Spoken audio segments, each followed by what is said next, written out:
Hello, everyone, and welcome to another edition of the Dentzel Domain on Red State Talk Radio. I am your host, Ed Dentzel. Hope everybody's having a fine week. Hope you're having a fine night.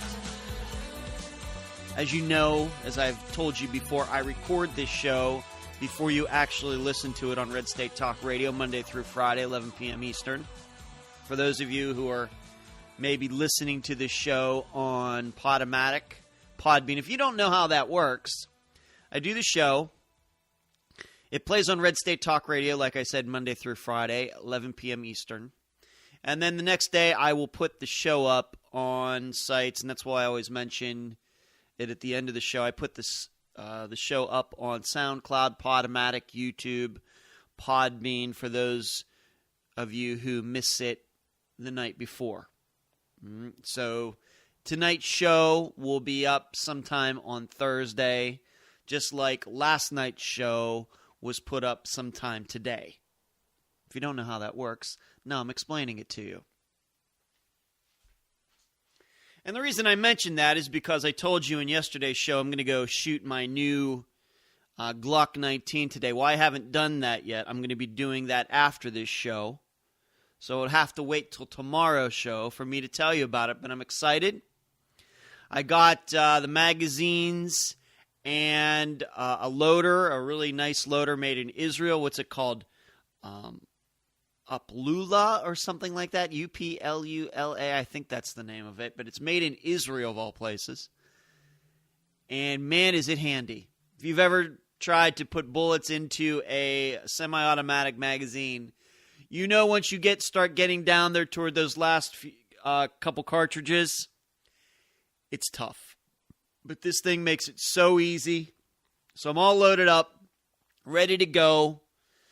I'm going to take a look at a 33-round magazine, see if they have any while I'm over there. Because it seems, at least online, that different places, businesses online, are out of the 33-round magazine. I can understand why it's popular, because you just got to have one.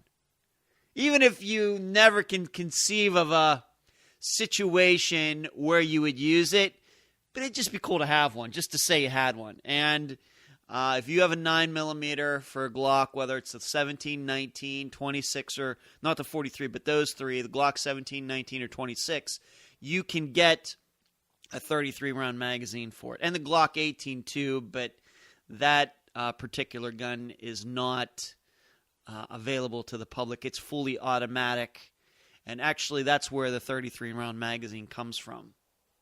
But they do sell the magazine to the public, but they don't sell the gun. Once again, because it's automatic, whether you agree with that or not, I'm just telling you the facts.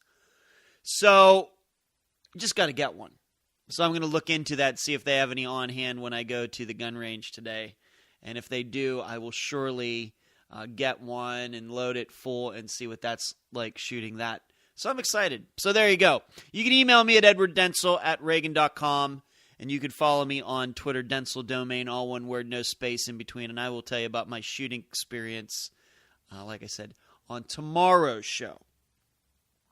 Well, let's get right to today's show. There was something that I didn't mention yesterday. I had, you should know this. When I'm not doing this show, I do talk to myself quite a bit in my place. I live by myself. When I'm not doing the show or researching the show or uploading the show to all its various sites or marketing this show, I still do think about politics.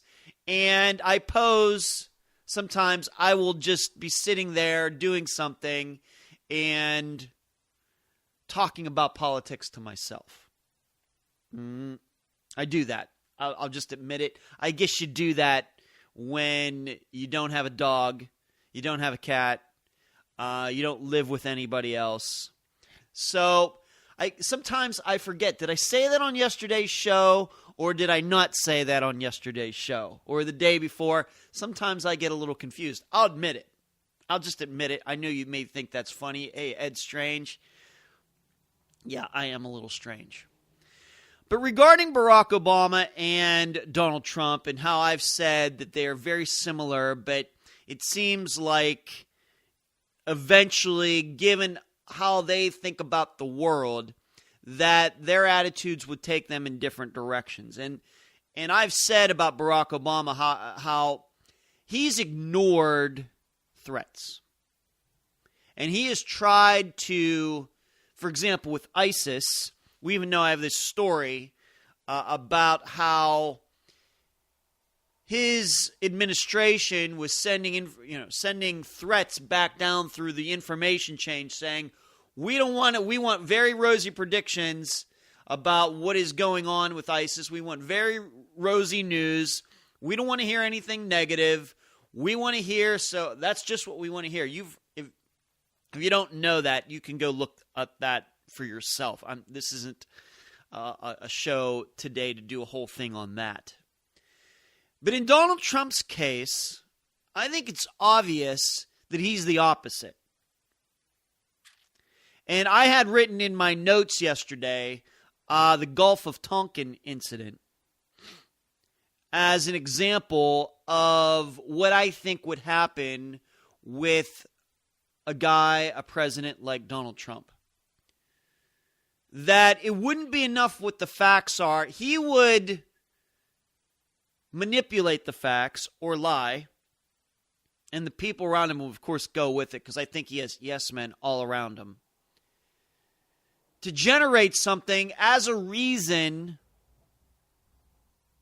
to attack somebody, to do something militarily around the world where no good reason exists. And if that sounds funny to you, it's because that's what he's saying that George W. Bush's administration did regarding lying about weapons of mass destruction in Iraq. Something I don't believe. And it even seems now that Donald Trump is trying to back away from that. If he's going to say it during a debate, and we're going to get into that maybe a little later. I want to go off in a couple different directions before I come back to this later in the show if I have time. But I believe that he believes that. And it seems like that's an idea that he's had for a while. I've told you that it seems something personal to me, that it goes beyond the bounds of political discourse. And so I think of the Gulf of Tonkin incident, which got the United States deep into the Vietnam War. And today, there's quite a bit of thinking out there and research that shows that our Navy warships, it's not really clear whether they were attacked or not back, what year was it, 1964, 1965, something like that. I did not write down the date, but that's what eventually caused Lyndon Johnson to get involved in that. And there are even transcripts of what he said at the time that he still wasn't sure whether our Navy ships were attacked or not. For all he knew, those guys, he said our Navy guys could have been shooting at whales out there. But it was enough. He got what he wanted. He wanted to be in Vietnam, and we were there. And we can debate whether we should have been there, shouldn't have been there. But surely we shouldn't have been there because of the North Vietnamese shooting in our boats or not. And we certainly shouldn't have been there if the details were sketchy. And they were. And they are. But Donald Trump, I can see him doing that. Because he's already in these debates and elsewhere generating facts out of nowhere regarding China. Elsewhere, he wants fights. He's exactly opposite. Barack Obama, the only people he wants to fight are conservatives in the United States. That's it. And Israel. That's it. That's it. If it was the Tea Party over there in the Middle East doing that, Barack Obama would have dropped nuclear weapons by now. He would have dropped nuclear bombs, shot missiles into the Middle East, nuclear-tipped missiles with nuclear bombs on the tips of them, at them. Because it's ISIS, it's just something different. He only wants to fight conservatives in Israel. Donald Trump is the opposite. He doesn't make deals. He talks about making deals. Now, you can talk about making deals in business because you know what? Nobody has any guns. Nobody has any missiles. But it's safe to say, if you look at Donald Trump's record, if he'd have been the leader of some small country somewhere, he'd have been provoking everyone around him. And who knows if his country would even exist anymore. And in fact, in his business life, we know that he hasn't been as successful as he says he has been. If Trump Enterprises was a business or a country, and the way it did its business, foreign policy and domestic policy, it would have been bombed into non-existence a long time ago. That's what worries me.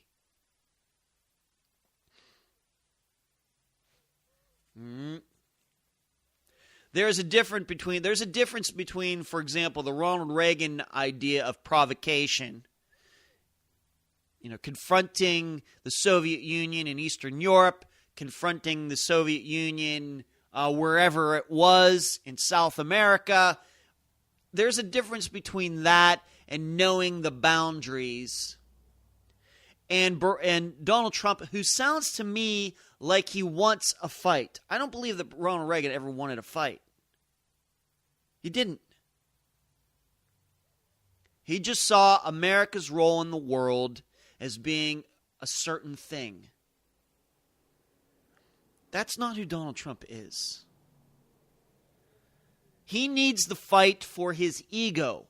Ronald Reagan, you know what was best for his ego? Defeating the Soviet Union without ever firing a shot. I don't know if that would have been good enough for Donald Trump. He would have wanted Gorbachev to get down on his knees and kiss his feet. Just like he seems that he wants the Mexican president to do, and the Chinese president to do, and the Iranian president to do. We don't need that. We don't need that to be successful. But I think Donald Trump would need that for his ego, for his personality. That's what worries me. So I didn't get into that yesterday. If you don't know what the Gulf of Tonkin incident is, just for the record, mid-60s, like I said, I didn't write it down, 1965.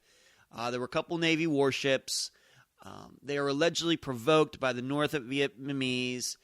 There was allegedly a shootout that happened. It happened on August 2nd, like I said, of 64, 65. And then a couple days later, August 2nd, then August 4th. And it was because of those incidents that we stepped up our presence in Vietnam. And going back and looking at it not long after the Vietnam War was over, and I'm sure some people did it while it was still going on, we're not really sure that those things really even happened.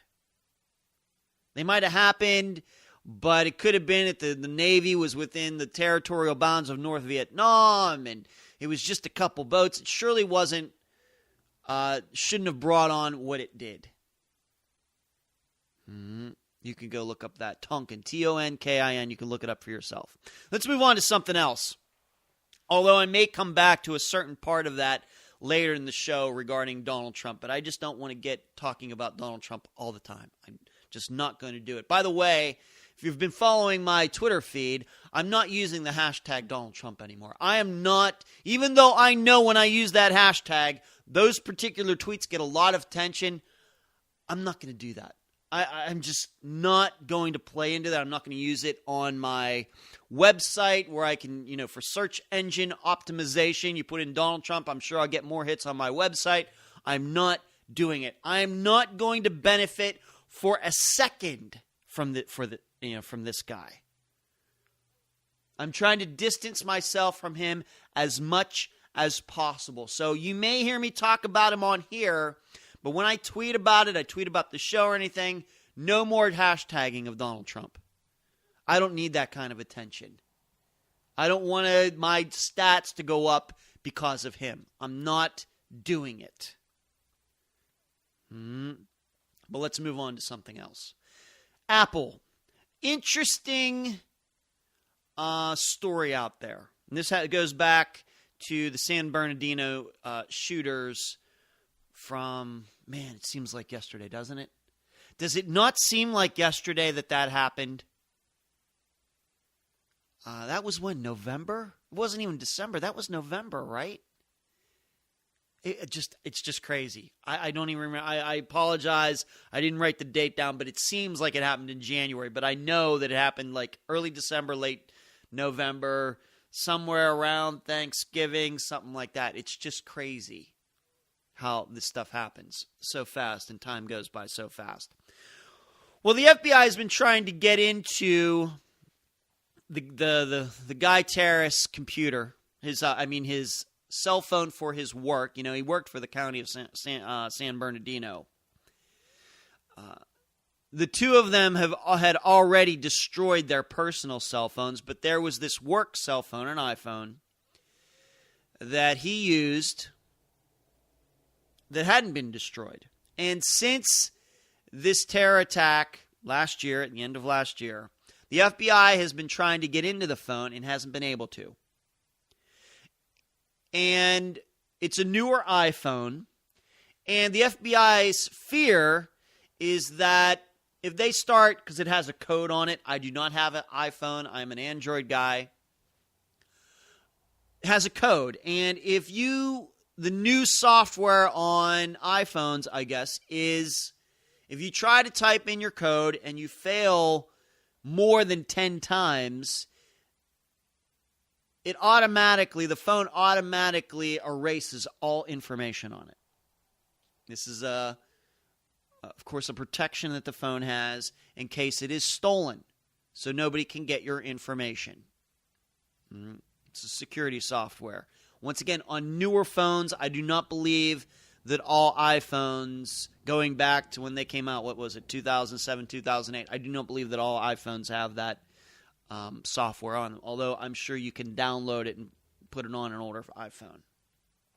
In any case, the FBI has gone to court and has a warrant to open this cell phone. Now, keep in mind, this isn't even the male terrorist. I'm not going to use their names because I'm not going to glorify them.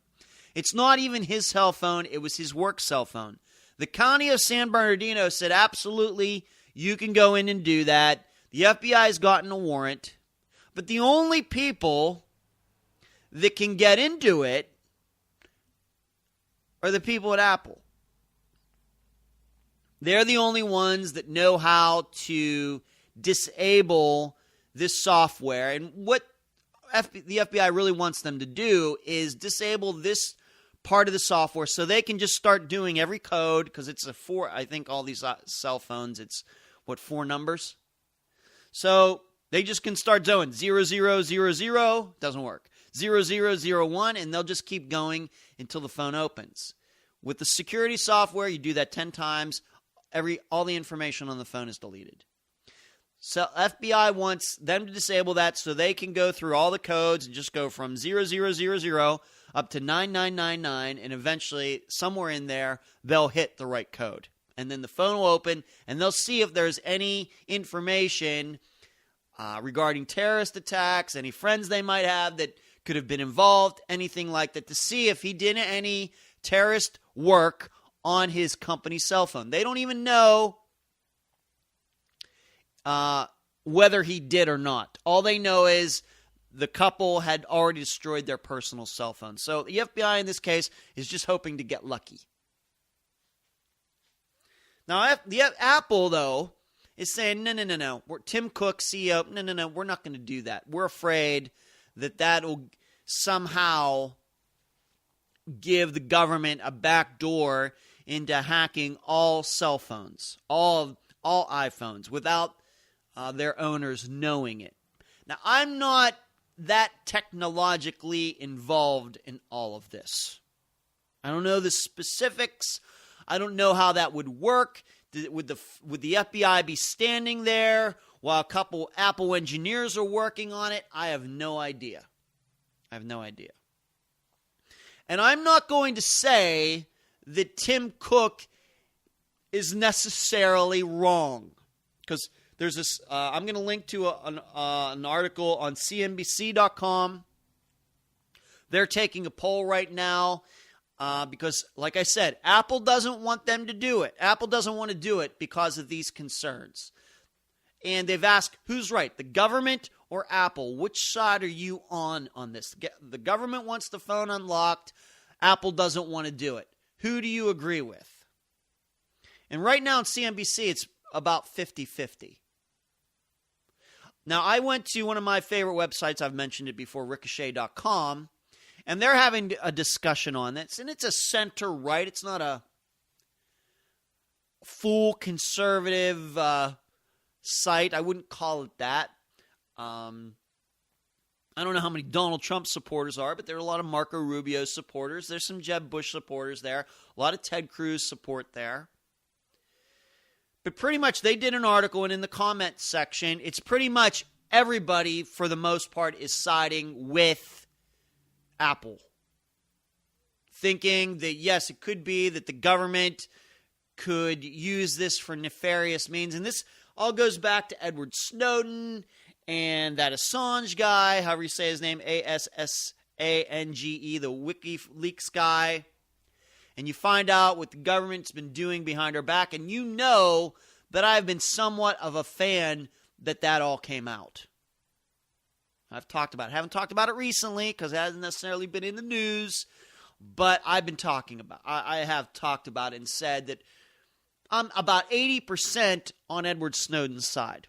The only part I don't agree with him on is, if you're going to do that, if you think you're righteous, then you should come back to the United States and be put on trial for this. If you think that what you did is right, and there are a lot of American people that think what he did was right. I know there's a lot of government people that don't. But there's a lot of commoners out here who love what he did, then he should be man enough to stand up for it. That's my only statement in all of that. Okay? Instead of running. So, getting back to Apple, the problem I have in all this, and it wasn't mentioned in the CNBC article, it wasn't mentioned at Ricochet.com, it's not mentioned on Fox News, is, Apple doesn't exactly have the greatest track record when it comes to privacy and working with or being against governments. That's the problem I have, because we know, not just in Apple's case, but in Google's case, in Facebook's case, they've certainly bent backwards for China, right? They've certainly bent backwards for other countries that want to restrict free speech. Google, for example, has altered its algorithm, so when you're in China, you can use Google. You're just not going to get, if you do a search for China freedom or rights in China or something like that, you're just not going to find as much as you would if you did that search in the United States. That's just one example. On top of that, Apple claiming that it's for everybody's rights and protecting people. We hear those stories about how Apple's phones are made in China. It may be the reason that these tech companies want to work with, once again, a country like China that wants to restrict its people's rights, has no interest in the freedom of speech, freedom of religion, freedom of association, none of it. Freedom of the press, nothing.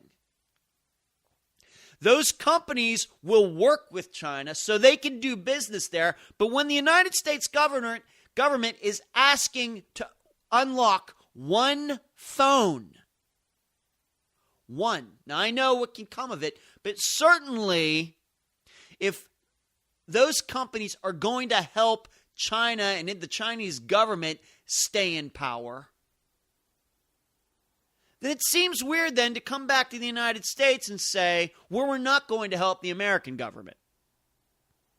No matter what you think might come from that.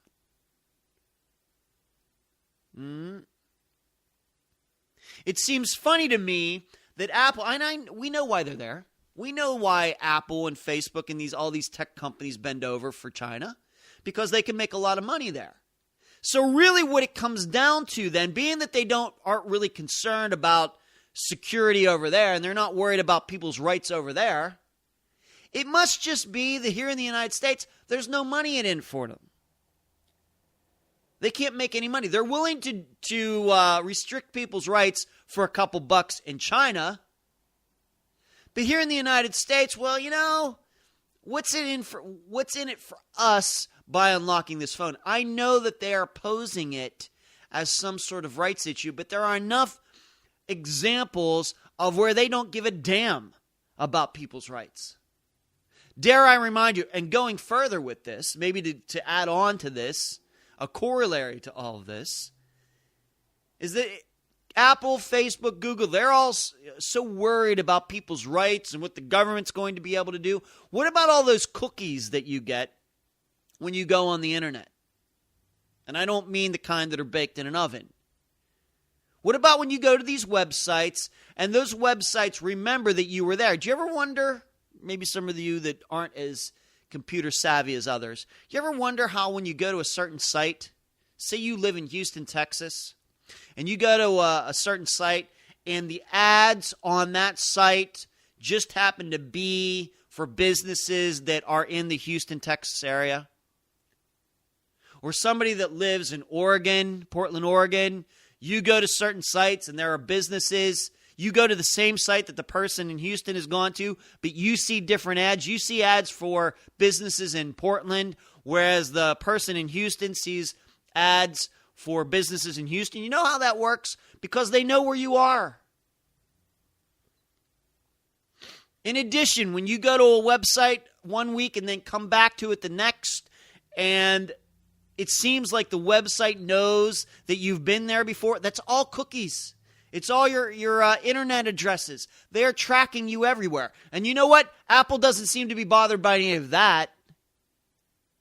Facebook, that is their business. Google, that is their business. That is why they're worth billions of dollars. Tracking people so they know how to market to people, advertising. That's how all these companies make their money. They don't make cars. They don't make refrigerators. They make money off of your information. And then on the other hand, Apple can't unlock one phone for terrorist purposes. To stop terrorism, possibly. Can't do it. It's crazy. When you start looking at it through that prism, you start thinking, well, maybe Apple's not doing this because they're not getting paid to do it. They can't make billions of dollars off of it. Whereas they can make billions of dollars restricting people's rights in China, or assisting in it at least.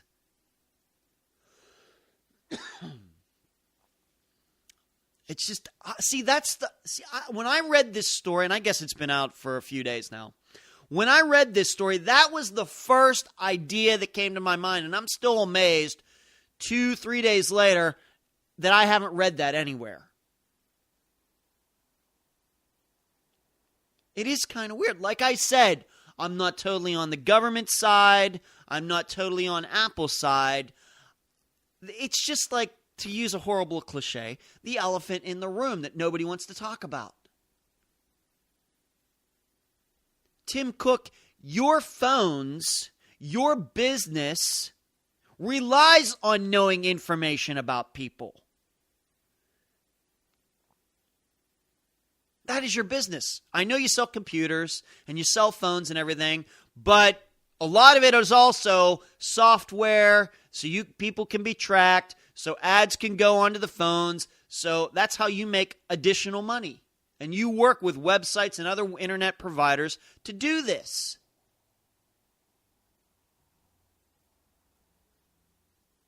And you've used it,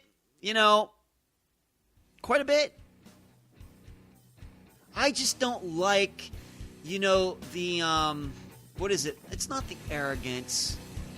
It's not even the elite. I can't find the word. Obviously, it's hypocrisy of it. But there is another word that I can't think of right now regarding all this. And the way I think that Tim Cook and Apple is acting. But I got to go to the break. You've been listening to the Dentzel Domain on Red State Talk Radio.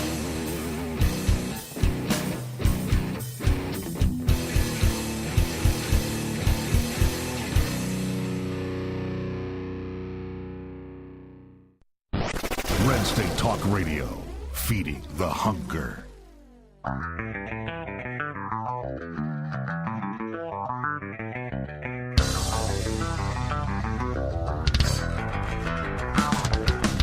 Hey, this is Alfonso Rachel with PJTV, Zone Nation, and the founder and drummer of 20 Pound Sledge, and you're listening to RedStateTalkRadio.com, the dominant force in conservative internet talk radio.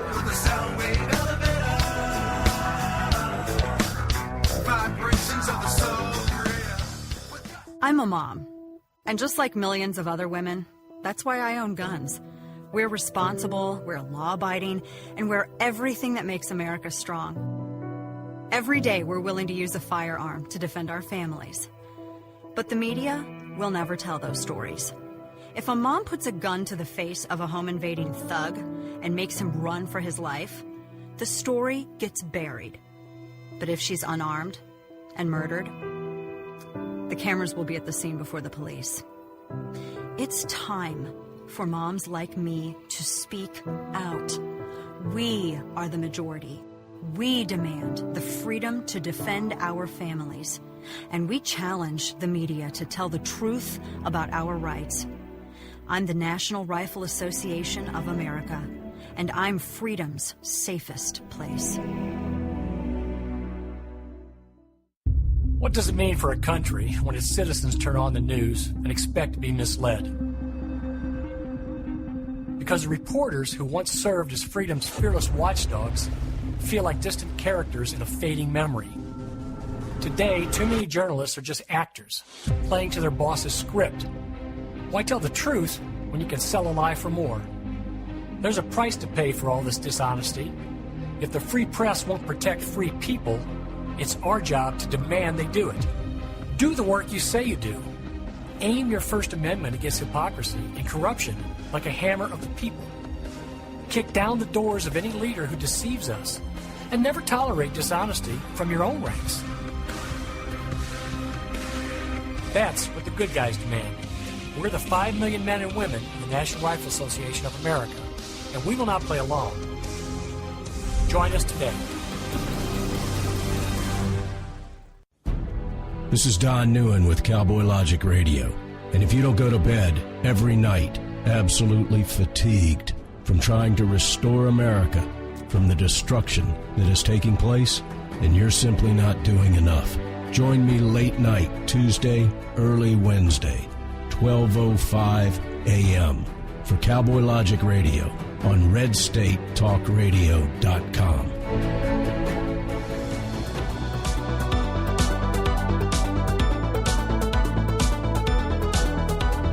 We're back at the Dentzel Domain on Red State Talk Radio. During the break, I still could not think of the word.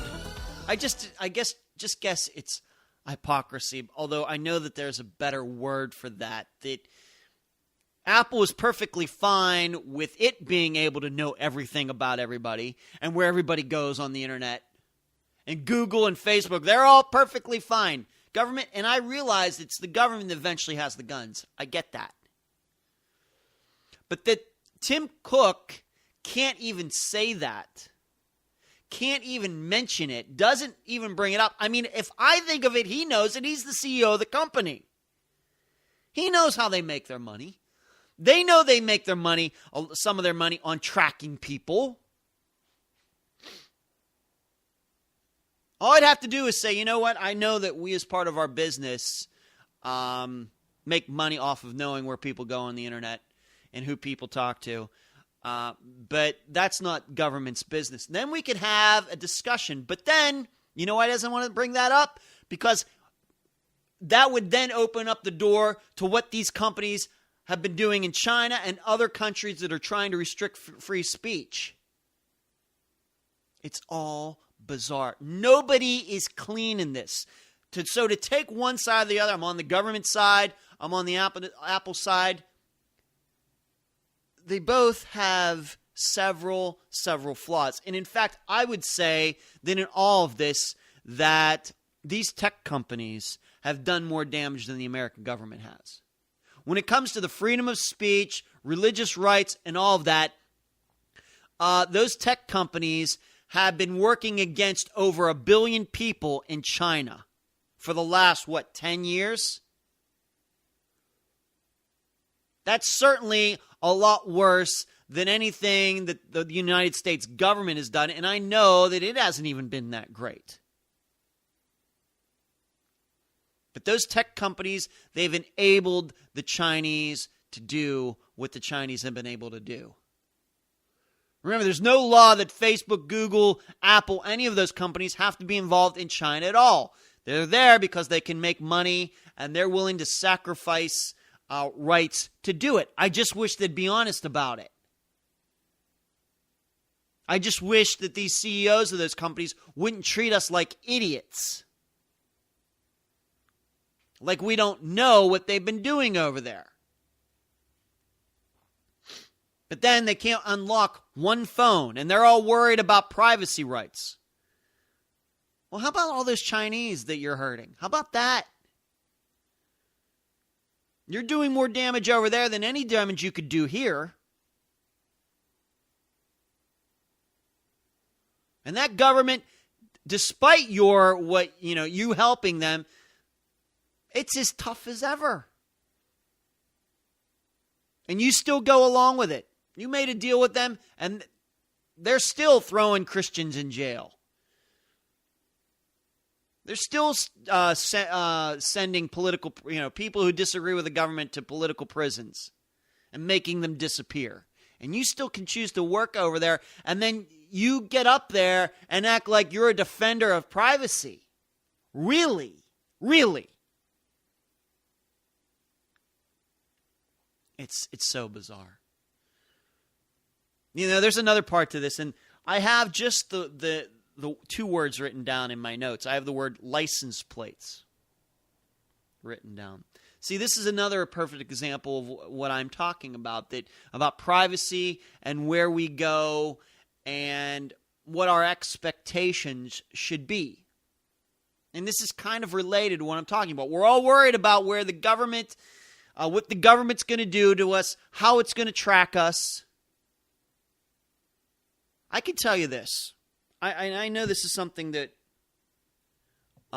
maybe we don't think about too much. If I was governor of a state, one of the first things I would do, I'm serious about this. I'd get rid of license plates. The only reason license plates exist is to track people. There's no other use for them. I don't want to hear, well, we know that car's legal. You can put small stickers on people's windshields, something like that. You know why we have license plates on cars? To track them if they're stolen. Is that a big a deal enough for us that we have license plates? You know what license plates have enabled? They've enabled red light cameras. It's enabled people to get tickets without a policeman even being there, which we think is wrong. I think most people think that's wrong, and I think that's why all these red light camera companies have continued to lose in court.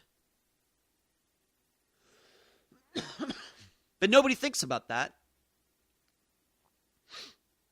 I understand there may be a compelling public reason to make sure that cars are able to be driven on the road, just quote-unquote safe. But certainly a license plate has nothing to do with that. You could still get your registration fees, those things, but there's no reason for a car to have a license plate. None. Got started, we've been doing it for since the first cars came out, license plates. And now we know that there are license plate cameras sitting in certain areas that you don't even know exist that take pictures of license plate when the cars go by. Wouldn't be able to do that stuff if license plate Because you take the license plates off the cars, and guess what? They all look the same.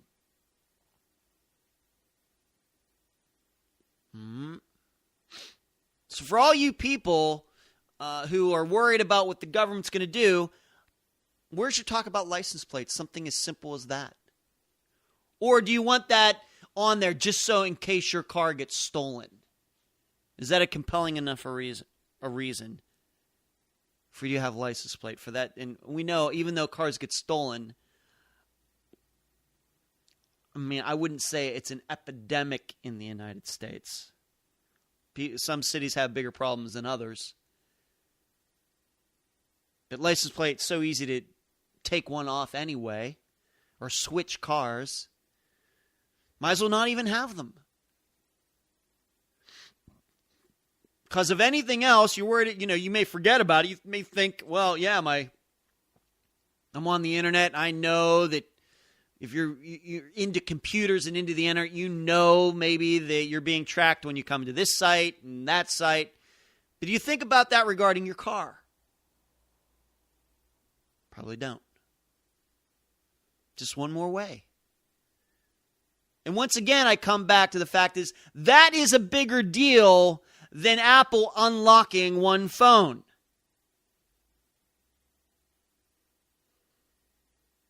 All the thing, you know what all Apple has to do if they really wanted to do this? They unlock that phone and they switch up the encryption for the next phone. That's it. That's it.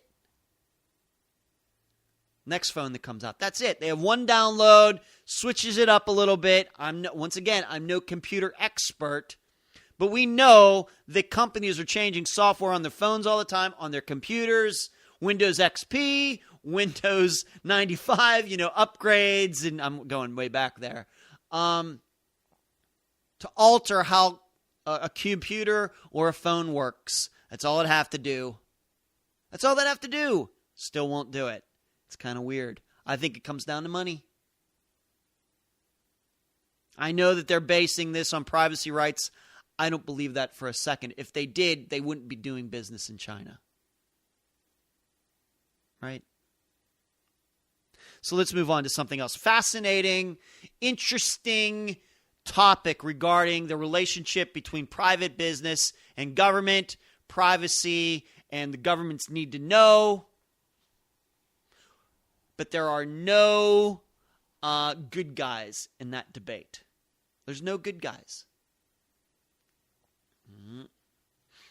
I realize given what we found out about what the government was doing, we have a right to be suspicious. But that does not necessarily make all private companies good guys.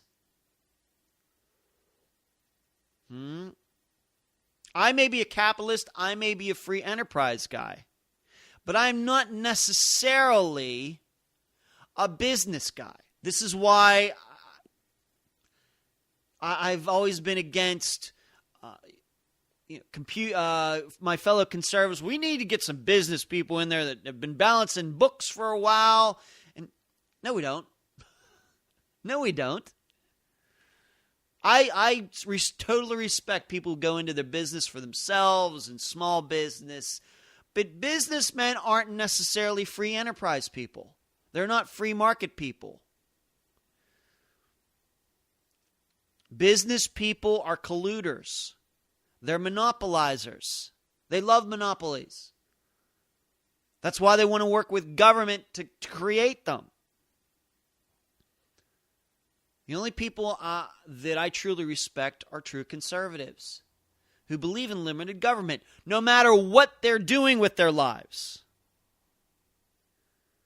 So I'm not going to necessarily respect Tim Cook just because he's CEO of one of the most popular businesses in the history of the world. No matter how many great products his company has put out there. He's not going to automatically get my defense. And I'm not going to automatically come to the defense of him. I think he's somewhat wrong here. Likewise, you know what I think about big government.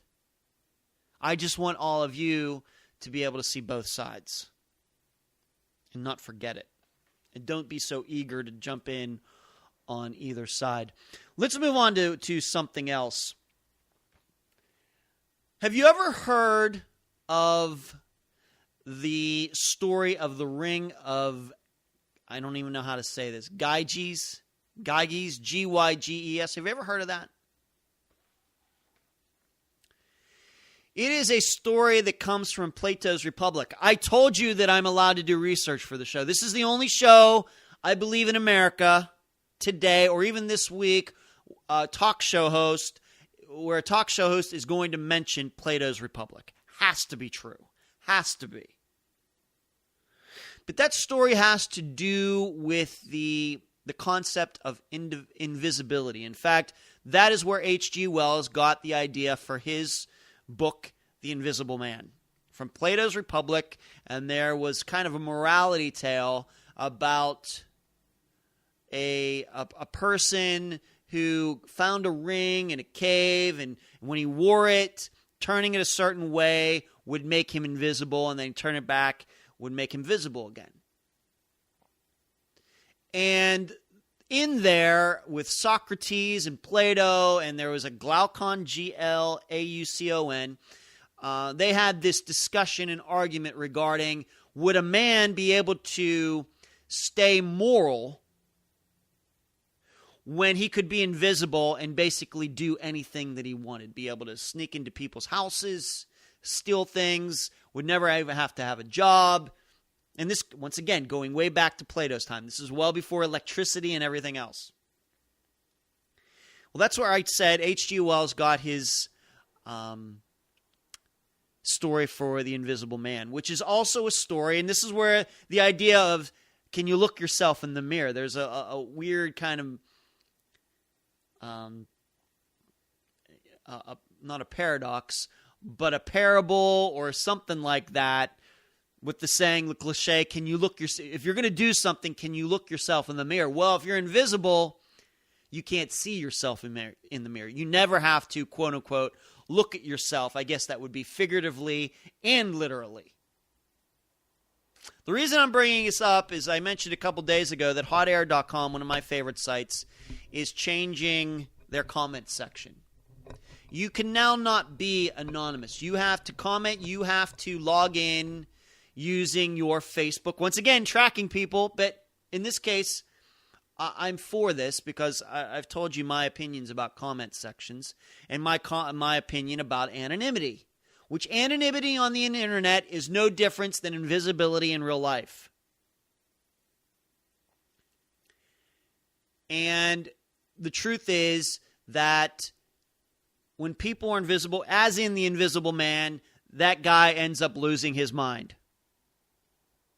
And he ends up being a bad guy. And so at hotair.com, they now have a Facebook-enabled comment section. Now, I think that they're going to pay for this as far as they're going to be getting less clicks, but it's going to show you how a lot of people just want to say stuff when they don't have to answer for it. And going way back to Plato's time, they understood it, and I guess we're finding that out today. It's amazing what people will do and won't do, and what they'll say and won't say when they actually have to put their name, their real name or picture, real birth name, surname, given name on their birth certificate on something, to when they won't.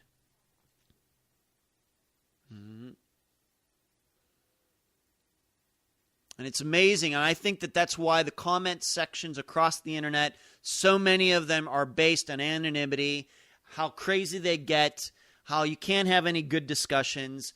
And see, knowing somebody who somebody is matters. It matters. If you're going to have a discussion with them about important topics, especially politics. You know, it's weird to me that in our relationships would never take advice from an anonymous person. You don't know who the person is. You don't know what their gender is. You don't know how old they are. You don't know what their experiences are. Nothing. But somehow people have no problem getting into deep discussions about politics throwing F-bombs back at each other, not knowing who each other is and who each other are. What is the proper English there?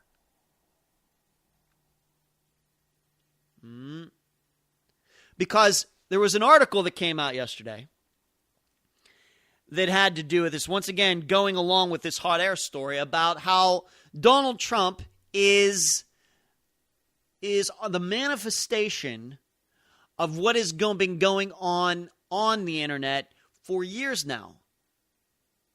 Donald Trump is a troll. That's what he is. I think we're to the point where we've gotten used to it. And I don't think that's a good thing. We've gotten used to the idea of going to one of our favorite sites, going into the comment section, and just people saying outrageous things, once again, behind the veil of anonymity.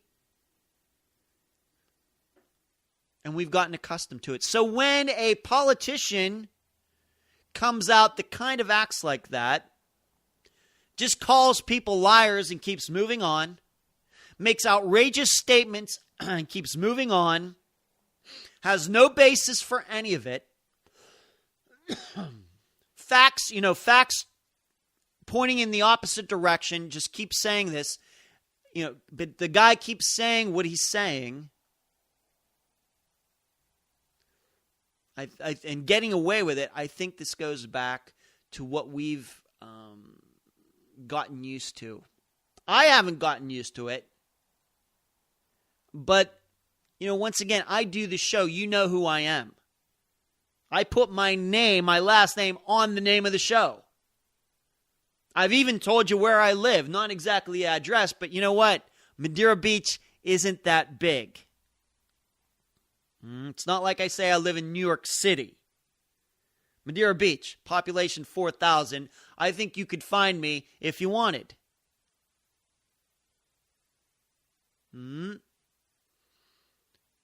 Because I think real adults own their ideas. They do. And I also believe that anonymity degrades discourse. It degrades conversation.